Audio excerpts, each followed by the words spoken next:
Merci à tous de votre présence ce soir, membres du conseil d'administration, soutien, partenaires de l'IJTM. Merci à nos étudiants qui concluent aujourd'hui leur semaine intensive d'anglais et avec de belles vidéos à la clé, si j'en crois Puna Pucci. Merci aussi aux anciens qui nous font la joie de leur présence.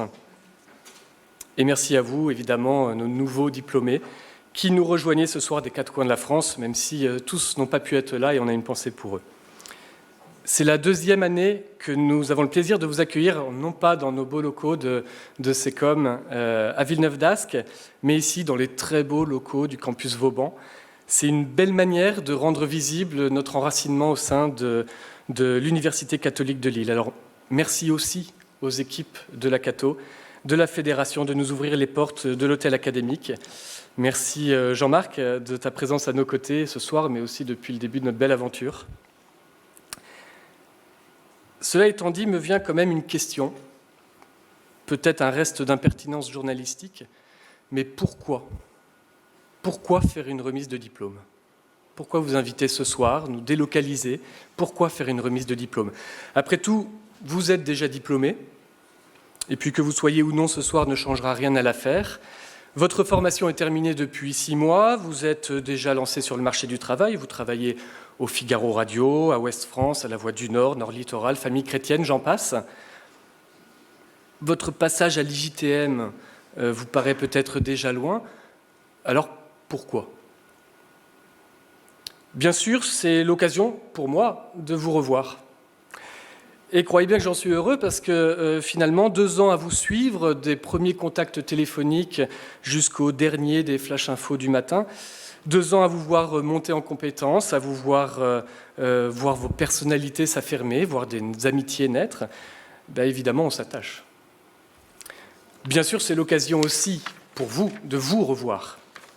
Et ce n'est pas peu dire pour une promotion qui a fait de l'ambiance, de la convivialité, des blagues, plus ou moins drôles d'ailleurs, l'objectif prioritaire de son master. Alors oui, ce n'était pas toujours simple à gérer pour vos intervenants, peut-être. Mais je vous assure qu'il en reste un souvenir heureux. Et puis la satisfaction de savoir que l'IJTM aura été aussi pour vous la possibilité de vivre une expérience de vie. Une remise de diplôme, bien sûr, c'est surtout l'occasion de vous féliciter, en bonne et due forme, pour le parcours qui a été le vôtre durant ces 2 années, pour avoir atteint le niveau d'exigence que nous imposons à nos journalistes en formation et qui s'impose pour relever les multiples défis de la profession. Oui, une remise de diplôme, c'est tout cela. Mais c'est aussi, je dois l'avouer, l'occasion pour l'équipe pédagogique de vous adresser des derniers conseils, ces dernières consignes avant de vous laisser vous envoler de vos propres ailes, comme une dernière piqûre de rappel sur ce qui nous semble fondamental pour aborder aujourd'hui le métier de journaliste, au-delà des compétences techniques et des bons réflexes de terrain. Vous le savez maintenant, l'exercice d'un esprit critique aiguisé, la liberté de penser, de questionner, tout ça mis au service de la recherche de la vérité. Un esprit de service aussi, dans une recherche du bien commun. Tout cela est essentiel. Et vous devez en peser chaque mot. Parce que vous ne vous lancez pas dans un métier ordinaire. Et vous n'avez pas choisi une école ordinaire pour vous y former. Cela tombe bien, vous n'êtes pas des gens ordinaires. Non pas parce que vous seriez journaliste et que tout cela vous ferait entrer dans le cercle fermé des élites sachantes, non. Et c'est une tentation bien trop grande dans notre profession pour que j'oublie de vous en mettre en garde ce soir. Non. Vous n'êtes pas des gens ordinaires parce que les gens ordinaires, ça n'existe pas. C'est d'ailleurs toute la beauté du métier de journaliste que de rechercher l'extraordinaire dans le quotidien. Que ce soit de la brève de fond de page ou pour du grand reportage, dans les petites tâches comme dans les grandes. La grandeur de l'homme est dans sa complexité, disait Kessel. Le reste n'est qu'image d'Épinal. Eh bien, il vous appartient aujourd'hui, jeunes diplômés, de mettre vos talents, vos compétences, vos personnalités au service de la profession, pour embrasser la complexité du monde, sans en avoir peur. Il vous appartient de devenir des professionnels de la nuance, non pas pour distribuer les bons ou les mauvais points, mais pour assurer cette mission fondamentale, lourde de responsabilité, qui est d'apporter des clés de compréhension du monde dans une époque qui, peut-être, n'en a jamais eu autant besoin. C'est tout ce que nous avons voulu vous transmettre durant ces 2 années. C'est ce que vous avez cherché aussi à mettre en application au cours de vos travaux étudiants, en plongeant dans l'histoire militaire de la France, en décortiquant les matchs de légende, en pistant les sangliers en forêt au petit matin. Ça, c'est pour reprendre quelques thèmes de vos excellentes séries de podcasts réalisées avec William Buzy. Aussi par la réalisation des web-documentaires, que ce soit pour visiter Mars, reprendre l'enquête d'Omar Haddad, nous emmener visiter un écolieu au fin fond de la Belgique. Il faudrait aussi lister la diversité des exercices qui vous ont été confiés, les simulations d'émissions radio d'entre-deux tours au moment de l'élection présidentielle, les débats en cours d'analyse de l'actualité, en atelier de discernement aussi. Je pense également au micro-trottoir et à l'animation de plateaux télé pour la biennale Ecopost qui s'est déroulée ici à l'Université catholique de Lille, ou encore aux émissions de radio réalisées en partenariat avec RCF Hauts-de-France, dont je salue d'ailleurs le directeur Arnaud qui nous fait l'amitié de sa présence. Sans oublier les reportages, les enquêtes, les interviews au cours des cours de presse écrite. Je voudrais justement ici rendre hommage à votre professeur de presse écrite, Jacques Hennen, qui est décédé brutalement au printemps dernier.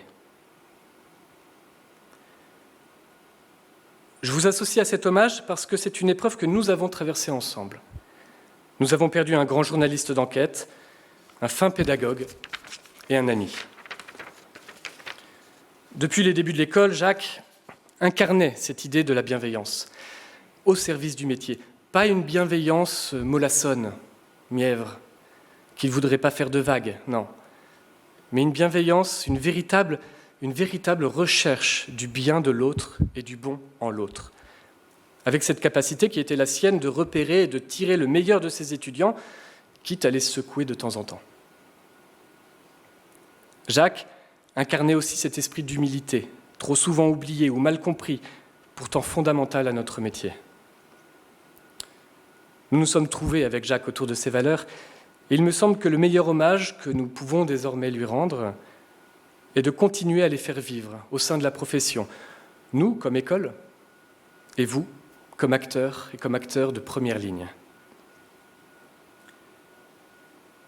En pensant à Jacques, en parlant d'humilité, en pensant aussi à la personnalité de vos divers intervenants, je me suis rappelé cette citation de l'un de vos illustres prédécesseurs, Ernest Hemingway, qui estimait qu'il n'y a rien de noble à être supérieur à nos semblables. La vraie noblesse, c'est d'être supérieur à celui que vous avez été auparavant. Alors, en ce début d'année, qui marque également le début de votre vie professionnelle, chers diplômés, je vous souhaite à tous de continuer à grandir. Avec l'esprit de service, avec l'exigence professionnelle, le sens des responsabilités, pourquoi pas un peu de panache aussi. Cultivez les vertus qui feront de vous les journalistes dont notre société a besoin. Et n'oubliez pas, s'il vous plaît, en cours de route, de porter haut les couleurs de l'IJTM. Nous comptons sur vous. Alors, bonne année 2024, bonne année 2025, bonne année 2026 et bonnes et nombreuses autres années sur ce chemin. Merci pour toute cette aventure et merci pour votre attention.